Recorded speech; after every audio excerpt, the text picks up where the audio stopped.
For those of you freezing outside, it's much warmer up here. Please come inside. And the closer you get to the front over here, the more close to the power, the more energy. So if you want to come up to the closest, still the front seats. You know, look in the theatre, the front seats are the most expensive. And no one seems to want the front seats here.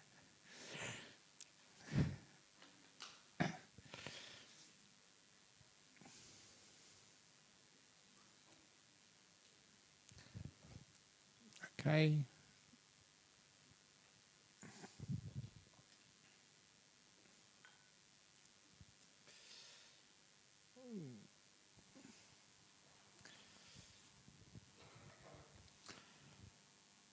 Right, so everyone's settled down. Now we start this evening's talk. And like many of the talks, this comes from an email someone sent me asking me to, can you please talk about... It's exciting, isn't it? You come here, you don't know what I'm going to talk about. Sometimes I don't know too until I open my mouth. But no, this time it's about motivation. Why do we do things? And why is it that sometimes we lose our motivation? And of course, you all know what it's like sometimes when you lose your motivation. You get depressed, you get upset, and you can't even get out of bed in the morning. You wonder, what's the purpose? And exactly, what is the purpose there? And why can't we actually motivate ourselves? And you find at the very beginning of your life, you know, you're motivated because people tell you what to do, but there comes a time in your life you have to self-motivate. It's not following rules and regulations or orders anymore. You're no longer an automaton. You have to self-motivate your life. And why? What do you actually do? I know that the sort of thing which motivated me when I was a young man were girls. I mean, that's what you're a young guy, that's what you're interested in. And I must admit, I make a confession over here, I do exploit that. Because every now and again we have these working bees and busy bees at our monasteries.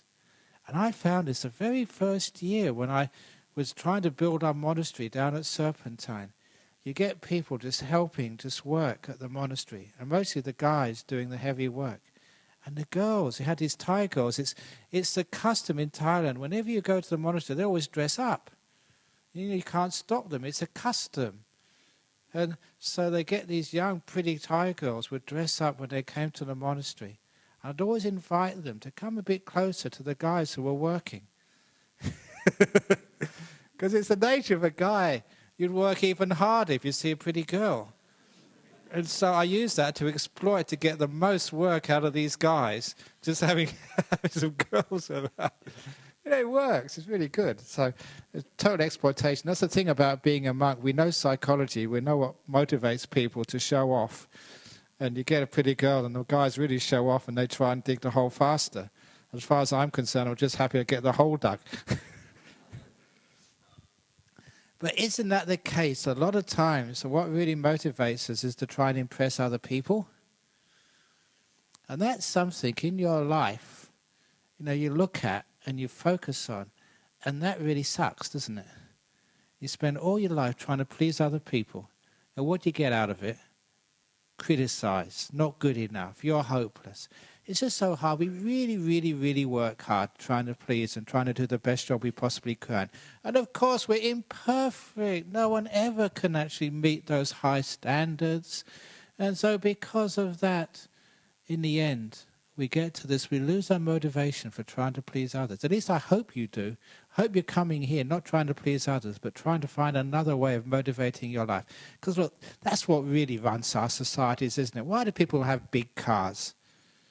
It's a waste of time. Just actually last week, going back from here, back to Serpentine, down the freeway, we went behind a Lamborghini.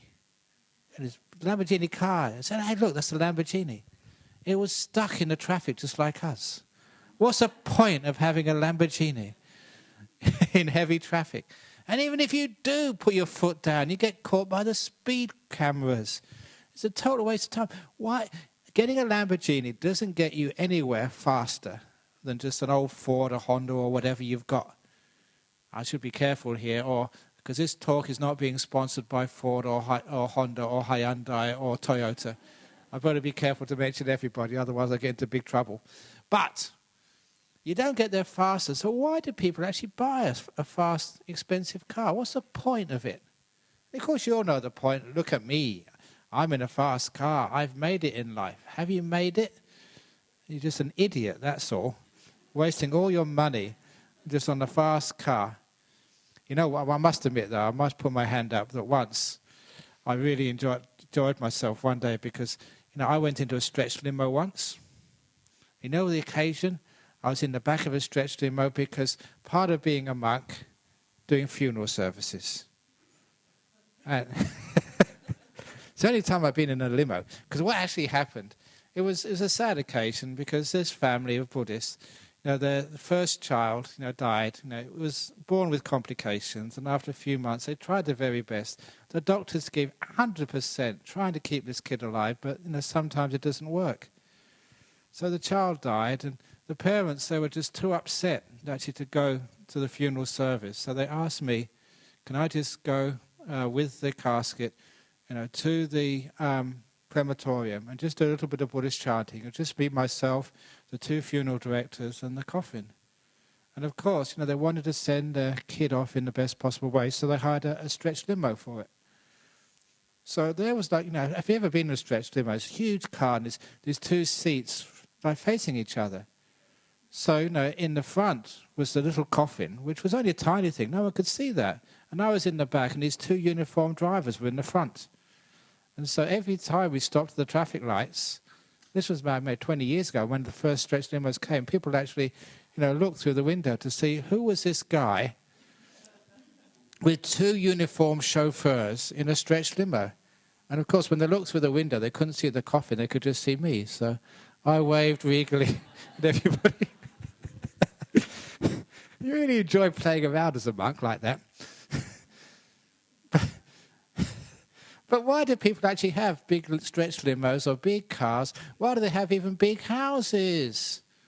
It's only because to show off and because you're worried what people think of you. That's all. It's only for status. And after a while you think, look, that costs so much money. That's so much stress. That caused me so much pain getting a big house or a big car. I have to worry about where I park it in case somebody steals it. I've got to pay all this insurance for my house. I've got to worry about security in case somebody comes and robs my house. I've got to clean it. Think of your poor house cleaners there. Such a huge house. You have to spend so many hours cleaning and maintaining it. Imagine you're like a monk or a nun, just lived in one room. Isn't that wonderful? You can only be in one room at a time. So, just have a small house. You can have your TV in there, your bed in there at night time, a little place for cooking. It's very easy to get these instant foods these days, just boil it up or whatever. So it's so easy. Just imagine how small your house can be and just how easy it will be to clean. That means you have all this spare time, free time. You don't have to worry about anything. So look, why is it we have such huge houses these days? It's just to show off because we're worried what other people think about us.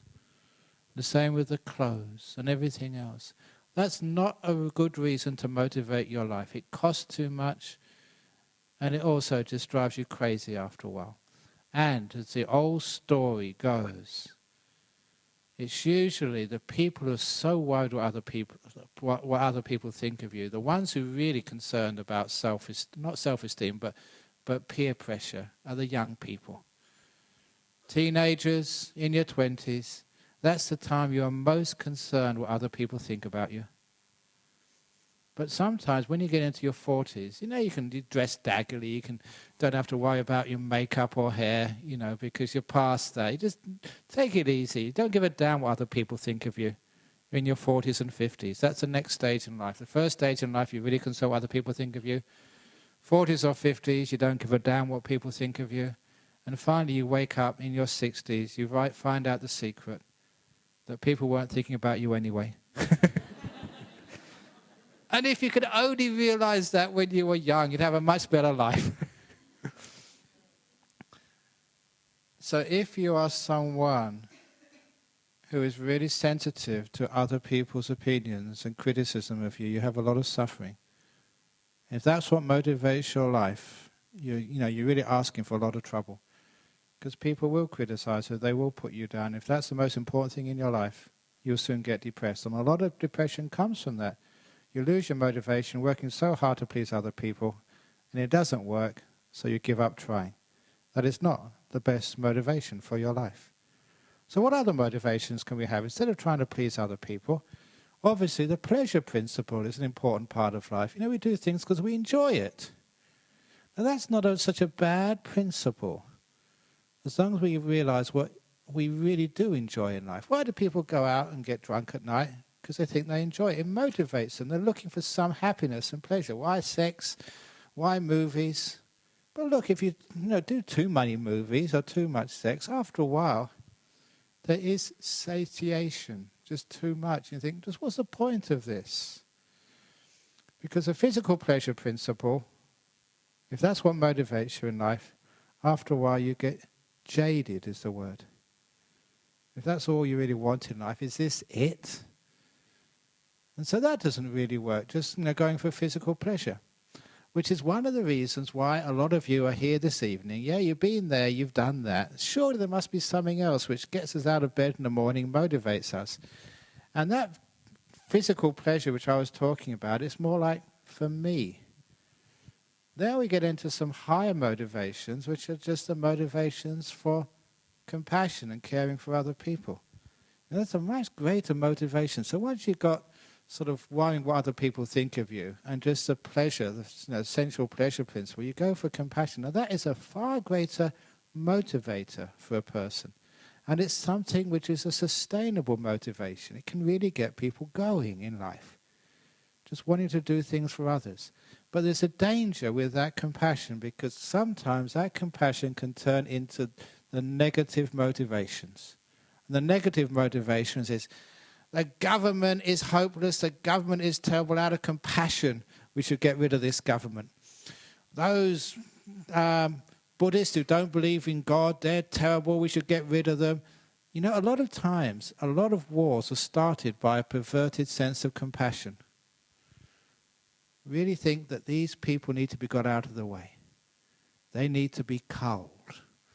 They need to be removed. And that's why that for many, even when I was very young, you saw the sort of the problem with that negativity. It's very easy to give a talk and to get people really riled and angry.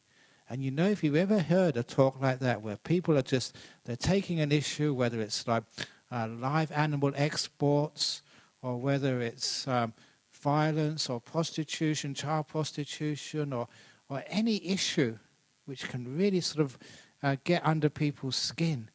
It's very easy to get people motivated through anger and negativity. I remember I try and avoid that, because part of my ethos of being a monk is to be a pacifist and not to sort of encourage those bad emotions.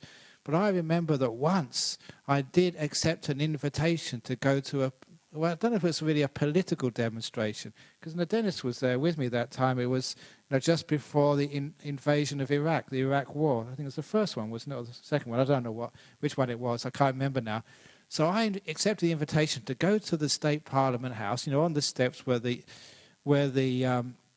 demonstrations are, and just give a little speech. I wasn't trying to be political. I was just trying to be just pacifist. And come on, you don't need to invade a country. There's other ways to solve problems, and it's just going to cause huge amounts of suffering, real suffering afterwards. So I thought I should go there.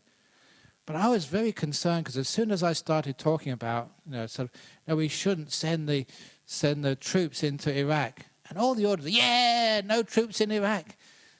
And I had to be very careful, because even just one word and people get motivated with anger and irritation. And that was such a dangerous thing to see that happening in giving a talk and actually arousing people's what they thought was righteous indignation, justifying anger, because you could see just how that could motivate people to violence. Seeing that was just really dangerous. And so be careful. Don't motivate people through anger and through violence. It's very easy to do. And of course, if you are attending any sort of talk or any rally like that, you get a high.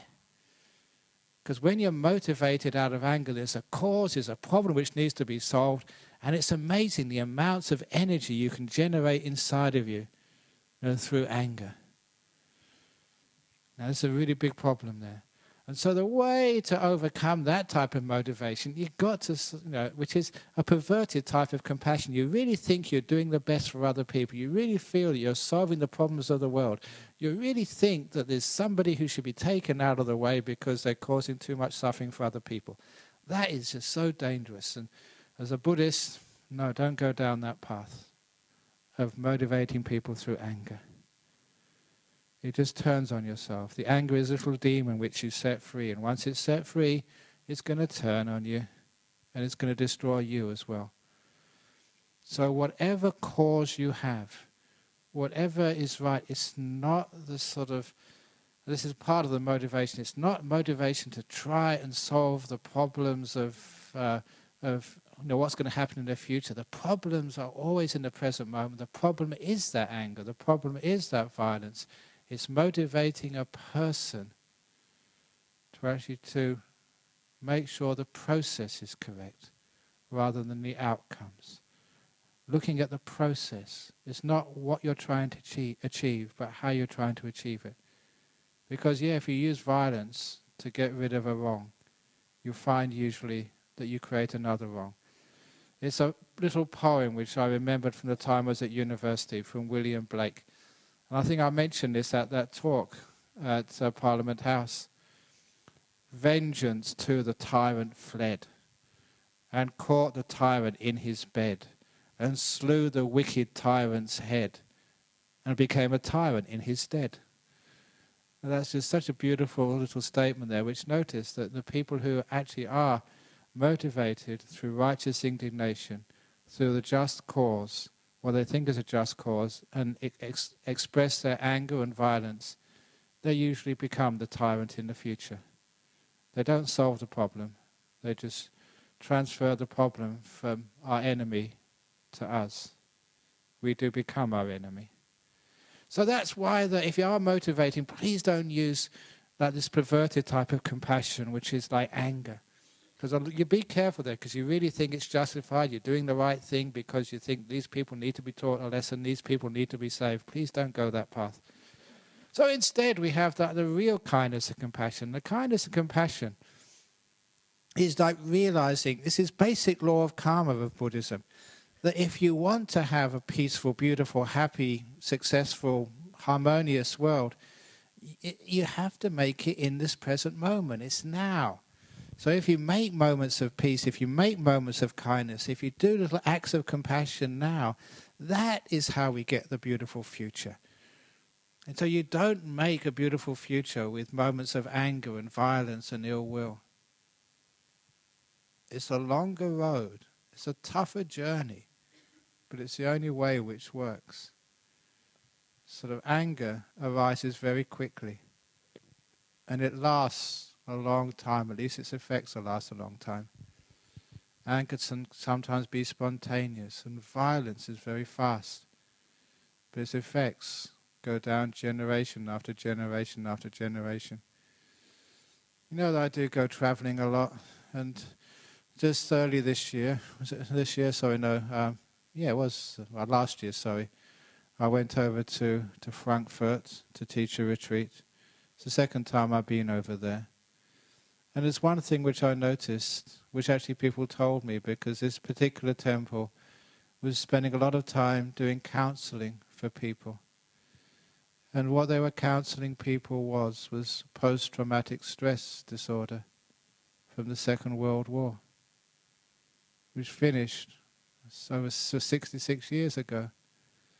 And these were people who were never born, who weren't born during the war, they were born afterwards. But still the trauma of that huge conflict in Europe has still trickled down the generations. And people who are born 20, 30, 40 years after the end of hostilities were still suffering the trauma of that war. At first it was unbelievable to me, but when I sort of investigated further, yes, that was still there. And you can just see just violence arises quickly, but spends many years passing through generations. It lasts such a long time. And the opposite way of building peace, that's just so hard to build. It takes many, many, many, many years to build it up.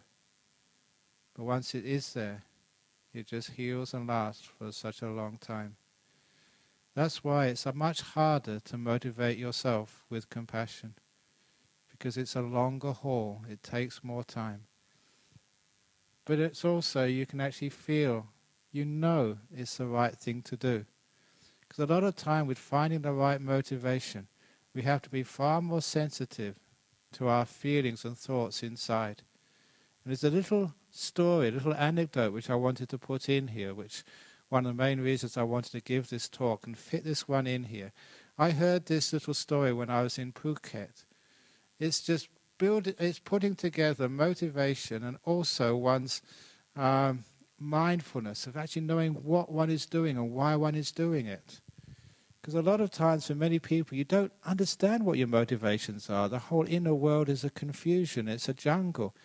And to be able to actually to find out what does one want or why does one want to do it, what is actually motivating you?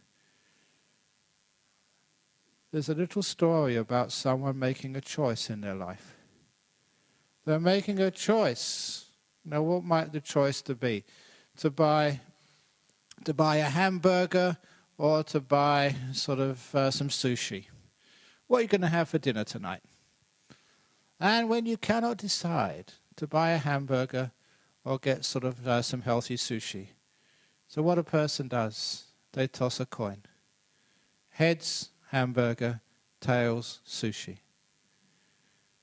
But when they toss the coin and it comes up tails, sushi, that's disappointing.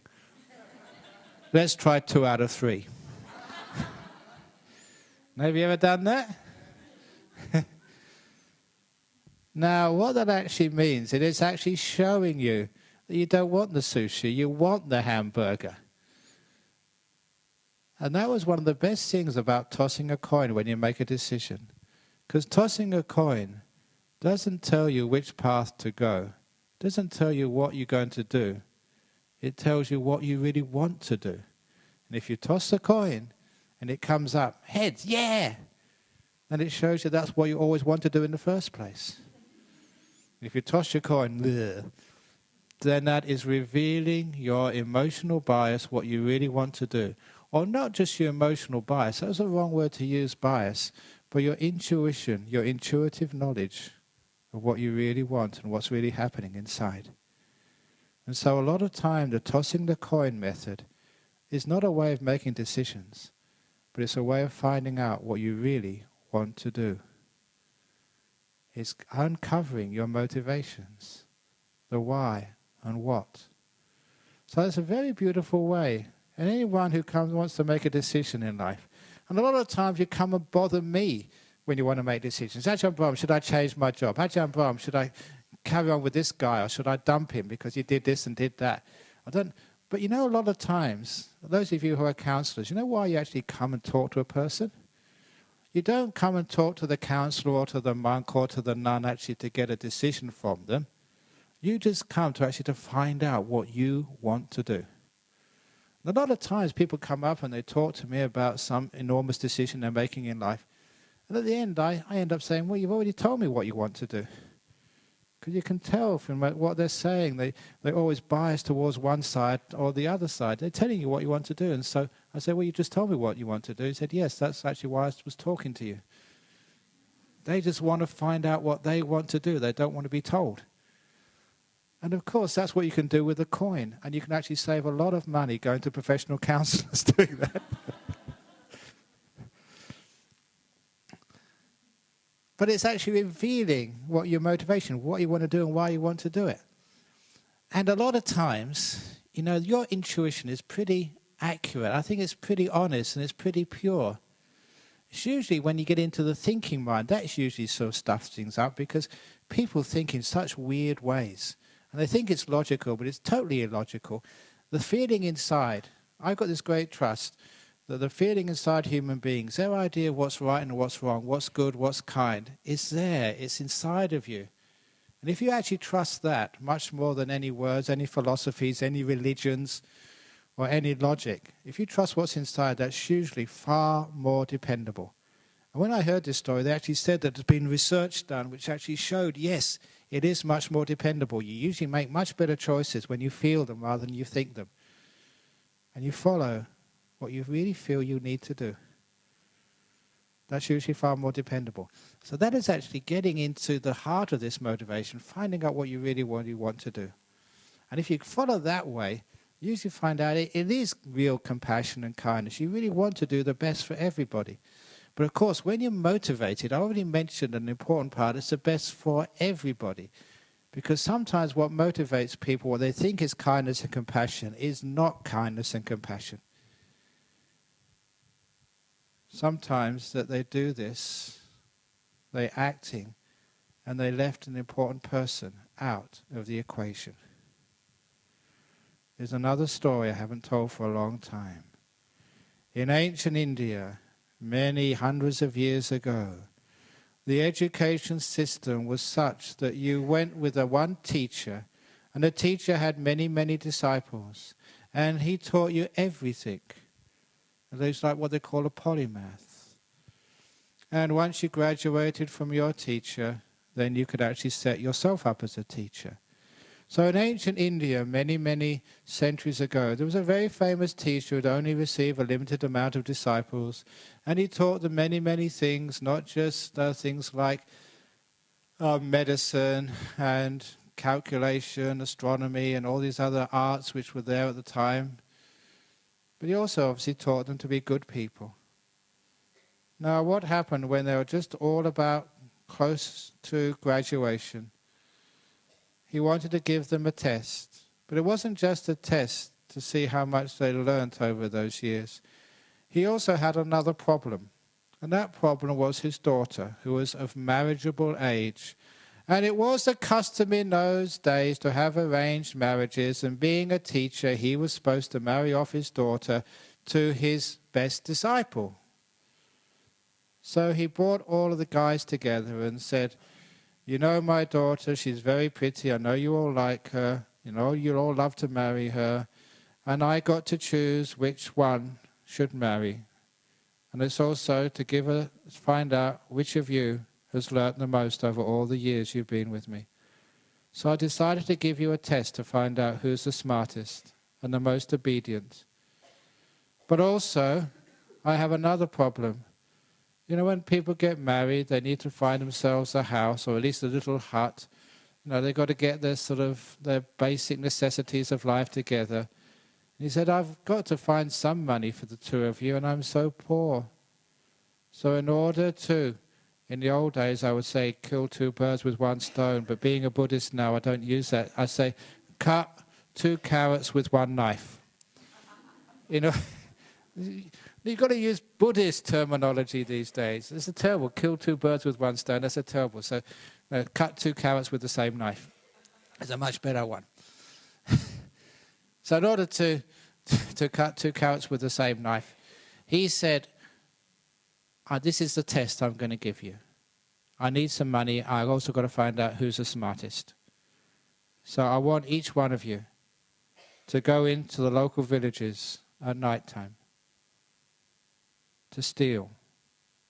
Take whatever you can find and bring it back. And what we all steal, we'll give to the winner of this competition. And the one who steals the most will win my daughter. You know, everyone was really shocked.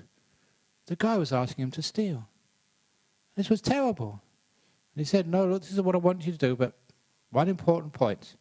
Make sure no one sees you steal. And so, make sure no one sees you steal. So, all the boys went in the middle of the night, creeping through the villages, waiting till the people went to sleep or they went out. And they crept into the houses and they stole this and they stole that. And they brought it back to their teacher. And their teacher would keep a meticulous record of what they stole and from where. And at the end of the period of 1 week, the teacher brought all the students together and said, you've all stolen lots and lots of stuff. There's enough here to keep the happy couple, rich for a long time. You're going to be very comfortable. You've all stolen a lot. And they're always waiting to see which one has stolen the most. And the teacher said, you've all stolen a lot except for one of you. And this one little student was very ashamed and embarrassed. He said, why didn't you steal anything? And he said, because I followed your instructions, teacher.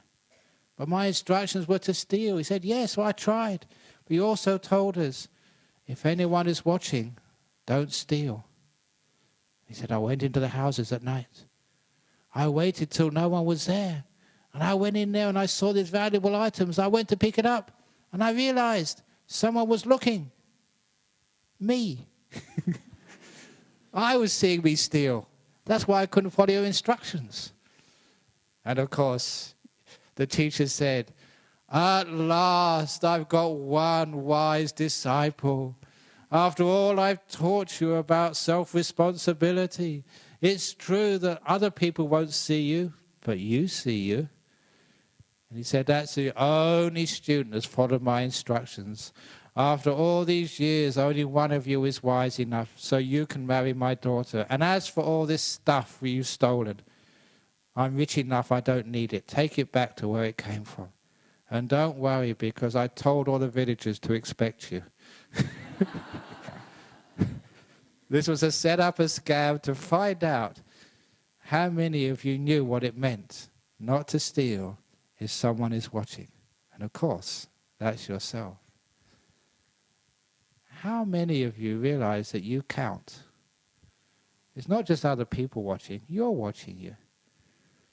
So when you understand that, the idea of compassion is not just the wrong compassion, it's just compassion just for other people. Forgetting you count as well. So motivation of compassion, what really works is when, it is for the well-being and happiness of all people, including yourself. You count too. And that's one of the reasons why motivation out of compassion, that wrong compassion when it's for others and you're not included, that's why also that does not work. You get burnt out, you feel there's nothing in it for you, and again, you get depressed. It's a motivation which doesn't work. You have to be included in the equation. You count too. Otherwise, you lose all your motivation, you won't do anything in life. It reminds me of another story about motivation, about this migrant who came to Perth. And he came over from the Middle East, and he heard all these stories about Australia and how rich Australia is. And compared to some of these really, really poor countries, war-torn, ravaged countries, living in great poverty with hardly anything to eat, or ravaged by floods or whatever else is a natural disaster, some people are really, really dirt poor. Compared to them, it's true, Australia is a very, very wealthy country. And so in the refugee camps waiting to be resettled in Australia, he heard, the streets of Perth are paved with gold. I've heard that saying before.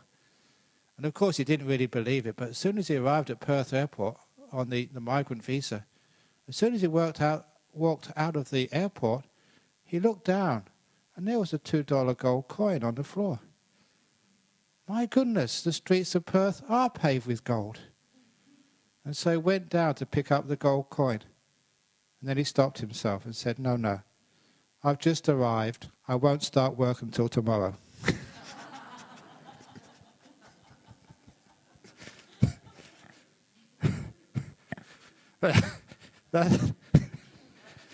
That's called laziness. So anyway, to real motivate yourself, compassion for yourself and compassion for other people, you actually care. Now, if you get that as your motivation, that actually works. Because that gives you a meaning. Because the compassion, the care, is trying to get the greatest happiness, peace, whatever it is, for yourself and others. And if that's what motivates your life, then you're getting somewhere. I always remember I was inspired by reading a passage in the ancient sutras, the teachings of the Buddha, where one day the Buddha took a nap in the afternoon. And then this being called Mara called him out. I've caught you out. You're not a real monk. You're lazy. Look, all these other people have to work hard feeding you. They're not sleeping during the middle of the day, you lazy monk. He said, what are you doing that for? Why are you sleeping? And the Buddha replied, I'm laying down for the happiness and benefit of all sentient beings. And I thought, what a great answer that was. So whenever I take a nap and say, what are you doing, Ajahn Brahm? You should be doing something, working, you've got these letters to write, emails, you should be counseling someone, teaching someone, writing a book, you should be doing something. They say, I'm taking this nap for the happiness and benefit of all sentient beings.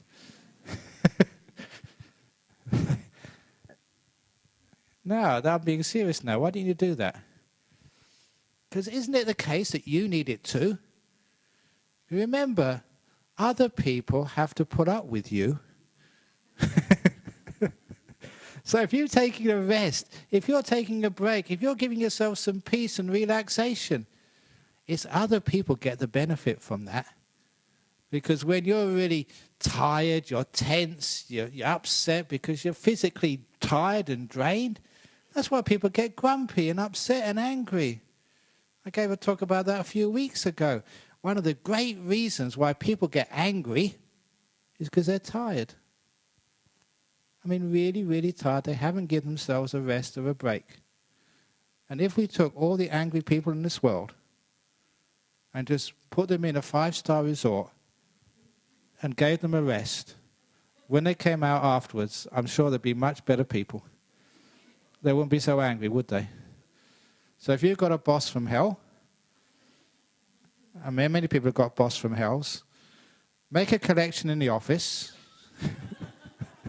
and send them to Cable Beach for a couple of days. When they come back afterwards, oh, you're such a lovely people in the office. Do you want a promotion? Do you want a raise? I don't know, but at least it get rid of a lot of their anger and upset. And I think you understand that because you know that from your own personal experience, don't you? When you're really tired, you get grumpy. So sometimes the motivation for the benefit and happiness of all sentient beings gives yourself a break. You count too.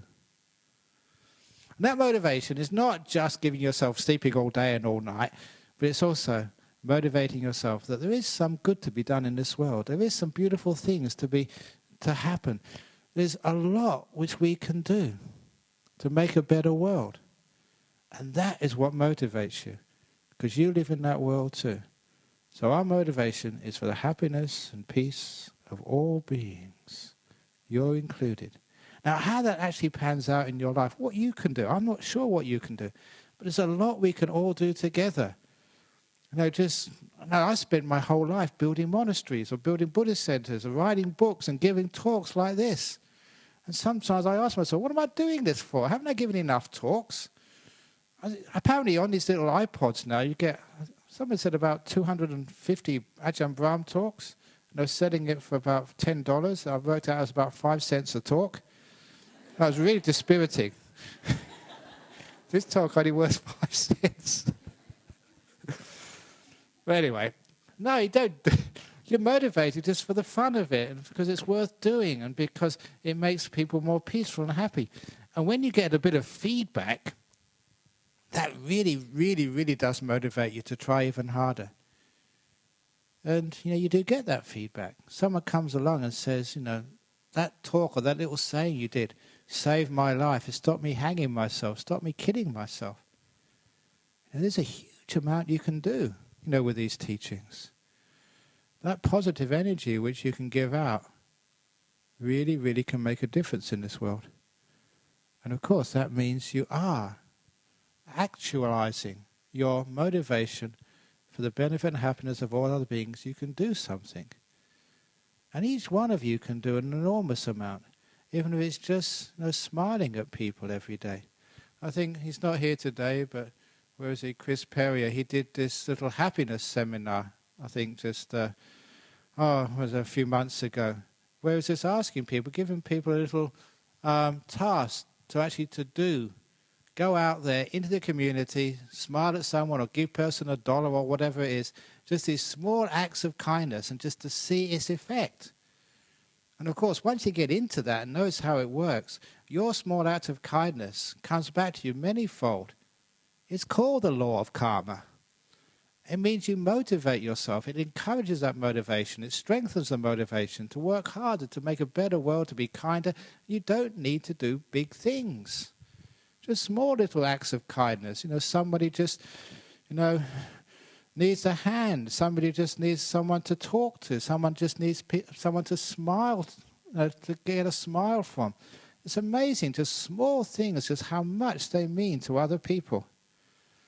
And if you can just do that, it's amazing just how much happiness and peace that you can make in this world, how you can actualize compassion and realize its benefits. And what happens, it's like a snowball effect. The more you actually motivate yourself to be kind, the more actually you get sort of feedback, and that increases the motivation.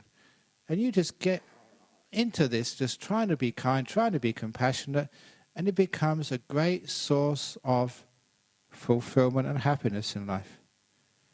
Doing something good. So at the end of the week, you look and see, what have I done? What have I done to make other people happy, to make a better world, to be a more beautiful, peaceful world? And when you actually look at what you've done, if it's just, help somebody, just be kind, just spoken to somebody, just allowed someone just to come in front of you, in the traffic jam, whatever it is, just one small act of kindness. And you look back upon your week and say, wow, I did that, what a wonderful thing that was. That's why when people do ask me about depression and how to overcome depression, there's one very simple method which is highly effective. And it does not need any counseling or meditation or any medication. It's a simple thing of doing some social service, doing some voluntary work. Just coming to a temple, an old people's home, a church, a mosque, a prison or any place, and just doing something for others. And just a small little act of just coming to this place and just sweeping the grounds or just doing a bit of gardening.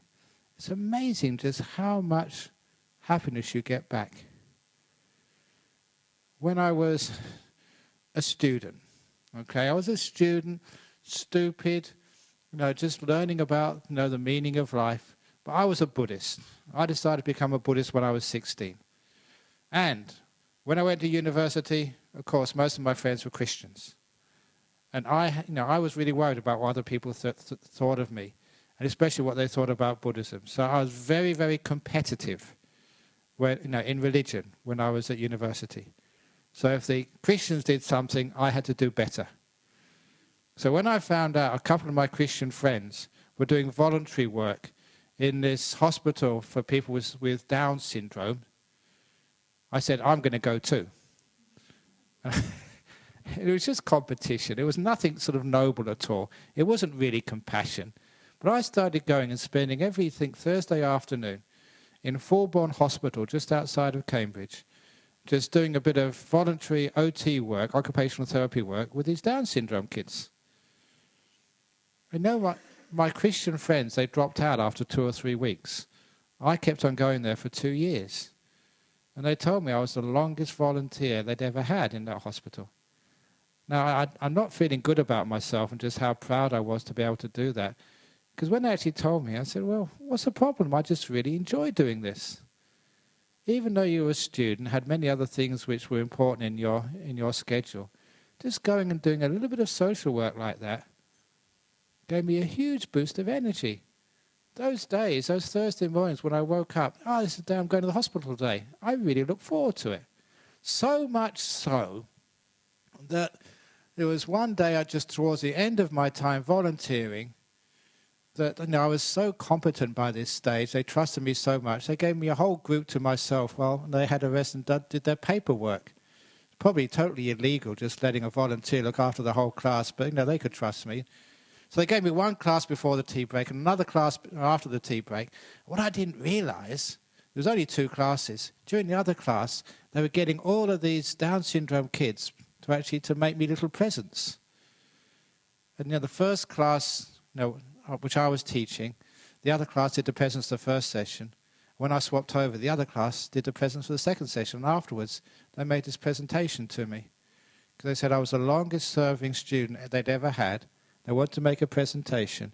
And they thought it was like I was doing the final examinations the next week, so I wouldn't be able to come. It was one of the most moving times of my life. And these Down syndrome kids who I'd come to respect and love, they were friends. You'd go up there to the hospital and they'd run towards you and give you a hug. And to me, a boy in the 60s and 70s being hugged by another boy, now I was heterosexual, to receive that from another guy was very tough for me. They taught me emotional intelligence. Because they were incredibly smart. Emotionally, intellectually, they couldn't do anything. But emotionally, they could tell if I was in a bad mood. They'd give me a hug to cheer me up, and it worked. So I got to know these. It was like family. These were like brothers to me. And sisters. There was girls there as well. And it was really moving to give me this presents. And they really meant it, because they thought I was leaving. So they were crying. It was a beautiful experience, but I told them afterwards, excuse me, but I'm not doing my exams for another couple of weeks. Can I please come next week? And they allowed me to come even after my final day. But I really enjoyed that so much. And just that little bit of service gave me a huge boost. It was only afterwards I realized what it was doing. It was motivating me to do more, to be kinder, simply because you get such incredible feedback. So look, I don't care how busy you are in your work and how much jobs you have with your family. Please go further with your compassion and kindness. Do voluntary work. It's not something which is going to cost you, but it's going to get a huge amount of feedback back, a great degree of happiness. And you're realizing that the greatest motivation in this life is for the benefit and happiness of all other beings, especially if you go to a group which really needs it. If you look after your temple, if you look after your monasteries, if you look after your churches, your mosques, your hospitals, your synagogues, I don't care where, look after them, get into it, and you get so much happiness back. So the greatest motivation is for the happiness and benefit of all sentient beings. And you're part of that. It's not just for, that's what I realized, it wasn't just for these Down syndrome kids, it was for me. I was part of it. And so whatever I gave to them, I got back. Whatever I got back, I gave. And that became the meaning of my life. So like even now, sometimes people say, oh, you're a monk, you left the world, you don't do anything for other people. Yeah, sure I don't. Going giving talks, helping out. And I really get off on this. So that's why somebody asked me, why did you become a monk in the first place? That's such a long time ago. I don't really remember. I often say that maybe it was because, and this is actually logical, it makes sense. Maybe the reason I became a monk was because of a broken heart, and I became a monk to forget. The reason is because I can't remember anything like that at all, so I suppose it's reasonable. It could have happened. I've forgotten. But no. The reason I became a monk was because I enjoyed being a monk. But the most important thing, why do you stay as a monk? There's all these things you could do in this world. Why are you staying as a monk? And because you get this enormous happiness back. And why do I work my butt off as being a monk? Teaching here and teaching there. If you see some of the schedules, when I do any teaching, or when the other monks or nuns do teaching, it's a huge schedule. No one else would work that many hours for such little pay. One bowl of food a day, and maybe a cup of tea if you're lucky, and a bit of chocolate. No super, no pension fund. That's why I can't retire. I'm getting old now, but I'm not looking forward to my retirement. I can't. But why do you do these things for? It's obviously that you've all seen me long enough. You really get off on this. You get a lot of happiness and joy out of this life. And sometimes I ask me, what do I get happiness and joy out of? It's actually serving and helping. Sometimes you just meditate alone. You get a huge amount of motivation through peace. But you also get motivated just by being of service. a huge amount of happiness, a huge amount of fulfillment. And sometimes if you want to ask what the meaning of life is, it's this: caring. Caring for others, caring for yourself. And not just thinking it, but actually doing it. And of course that really, really motivates you. Your motivation grows out of all proportions. Because the more you give, the more you get, the more you want to give, the more you get back, the more power you have to give. So that's in your life, to really motivate yourself. So this is not just a religion of philosophy and just things which we argue over. This is a religion or a path of spirituality, whatever you want to call it, which actually works, which actually gets people going and makes a better world. Small things first of all and bigger things later on. It makes a much kinder, warmer, happier society. What a beautiful thing that is in our world. And it also means once you get into this depression business and this waking up in the morning and say, oh gee, what do I have to do today? Go to work again. Oh God, how long do I have to do this for? Oh, it's another Saturday morning. I've got to go and take the kids to school, to their sports. I've got to go and just do this and do this. I mean, so much depression in this world because one is not really motivated. The reason why it's not motivated, one doesn't know where to put that motivation. If it really is for kindness, compassion, for really doing things for other people, you get up early in the morning, whoopee, zippity-doo-dah, another day. I can come to Nollamara today to give a talk. Hooray, whoopee. I can go and give a talk somewhere else this morning. I can go and do some counseling. I can go and visit people. I got a funeral this morning. Whoopee. No, actually, I do enjoy funeral services and marriages as well, because you can make a difference.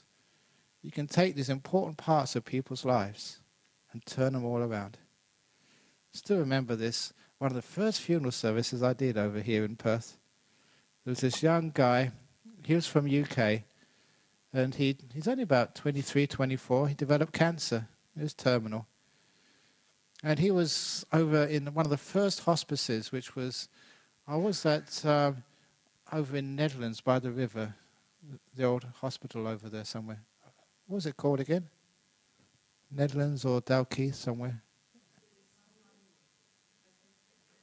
Bethesda, okay, that sounds right, Bethesda. Anyway, so I went to see him in there, and there's nothing you could really do. He was dying, but he was a Buddhist. So when he actually died, and I did the funeral service, his parents came over from UK. And his parents were just this quintessential, country folk from UK. They lived in a village. They were very, very formal, very conservative, very Christian. And when they saw me come into the room for the funeral of their only son, just their drawers dropped. Oh God, what's doing the funeral for our only son? And that's actually what I started off with. You could see it was almost like disappointment, very severe disappointment. This was their only son who died tragically of cancer. And this guy in a funny robe was doing the funeral service for them.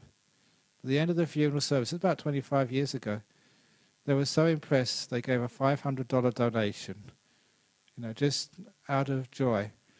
And they made a decision that when they die, that I have to do their funeral service for them, and also that their ashes would get spread at Bodhinyana Monastery. They became really, really good friends. The mother died. Her ashes were spread over at Bodhinyana Monastery. He's getting a bit old now, but he'd always come every year to Bodhinyana Monastery. Became a really, really dear friend. And it's wonderful that you actually could take a person like that and turn them totally around and turn their tragedy into something they could understand, accept, and move forward with. So they could actually be better people as a result. And these are wonderful things you can actually do. So to be able to have that compassion and that wisdom to really make a difference in life, that's what you can do. Many of you have been coming here for years. You know all my stories. They haven't got sort of copyright. They don't even have it. This guy rang me from South Australia years ago, and he said, "I just read your book, Open the Door of Your Heart. I really like it. I like to use it. He said, the problem is, like, I'm an evangelical Christian, I'm going converting some of your people. Can I use your stories? And of course I said, of course you can. I don't care what you're using them for. They're good stories. They help people, to make people happier. Use them, fine. So I don't know how far he went with that. I was really hoping that he'd read enough of those stories that they would convert him. But who knows? That was the plan. But anyway, of course, no, just you can use them. So like, spread that happiness and peace in life. And that should really be your motivation. So don't just come here and listen. Go out there, and if it's a good story, a good attitude, a good idea, go out there and use it. If you can't actually do social work or voluntary work, at least you're working with other people in the community. You've got your friends, you've got your neighbours, you've got people you can actually help. Be kind and live your life for the happiness and benefit of all sentient beings. Make that your motivation and go and do it. Now that can really motivate you and get you and doing things. It makes you feel alive. It gives you meaning. It may not give you as much energy as kill all the baddies, get rid of the bikies, get rid of the corrupt politicians, get rid of... But it's a much purer, harder work, grassroots. But my goodness, it works. It makes a better society and gives you a meaning, a motivation to get up in the morning and do things. So that's motivation for you. Don't just sit there. Actually, no, you're supposed to do that, aren't you? You're supposed to sit there and meditate. But don't just always sit there. Sit there and meditate, yes, but also go and help the society. Thank you for listening. Okay, any questions about my motivational talk this evening?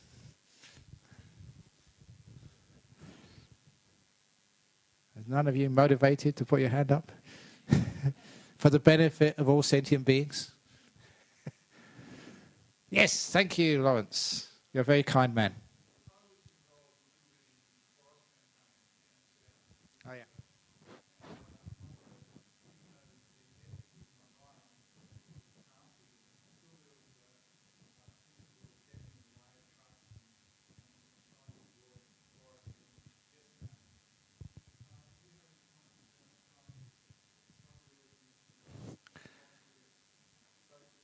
Okay, social change is saying that you're involved in a forest campaign early on down south, and you had to get in the way of the loggers or the trucks and the bulldozers and stuff. Any comments? I'm not quite sure whether you thought you succeeded in the short term, but you certainly succeeded in the long term. Because sometimes that people want quick results. They want that particular coop of forest to be saved. Maybe, you lose the battle, but you win the war, as they say. And I don't mean that in a militaristic sense. So sometimes it's still a very good thing to do, to act compassionately. Sometimes you can be assertive. You can actually stand in the way of the trucks, but you don't sort of get the other people to stand in the way of your fist. So at least be non-violent, be compassionate. It is for the benefit and happiness of all beings to preserve those forests for the future. And also just preserve the jobs for people, so whatever's the balance for everybody concerned. But it is good to be active, socially active, but in a sort of a passive way. Not a passive way, I mean a non-violent way, sorry. That's what I meant. So I get involved in things every now and again. You see my picture in the newspaper like last Saturday, standing up for things I believe in. Sometimes you take a bit of flack for that, but it's worth it. Standing up for the bhikkhunis, for the nuns, the women ordination, standing up for gays. So, you take a bit of that. You've got to take that. That's part of your job. But you do it not for yourself. You do it for the compassion, for the benefit and happiness of all beings. Anybody else? Going, gone.